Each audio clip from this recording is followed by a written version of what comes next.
A U.S. expert says that U.S. monetary policy is among the root causes for Sri Lanka's economic crisis.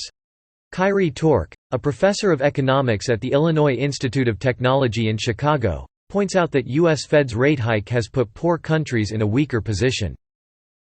Let us look at the root cause of the debt distress in some countries. Obviously, one of the major reasons is the change in U.S. monetary policy. Recently, in order to fight inflation, the Fed raised the interest rate. When this happens, capital flows out of the poor countries because capital owners would like to invest their money in the U.S.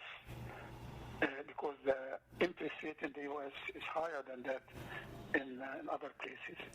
So when this happens, the exchange rate of many poor nations suffers.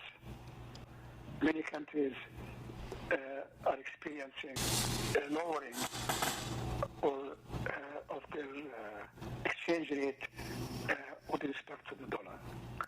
So that puts them in a weaker position. Tork further points out that Sri Lanka's default has nothing to do with Chinese loans, as most of the country's foreign debt is owed to Western-led financial institutions. We see that Sri Lanka's recent default on its loans has nothing to do with the Chinese loans. The reason is simple. Sri Lanka's loan to China is only $5 billion. This represents only 10% of the country's total foreign debt of $51 billion. How about the rest of the debt?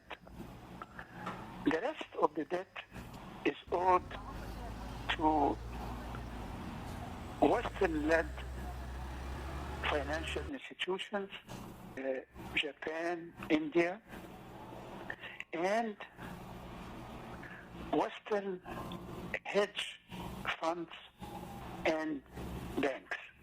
Most of the debt is owed to the West and not to China.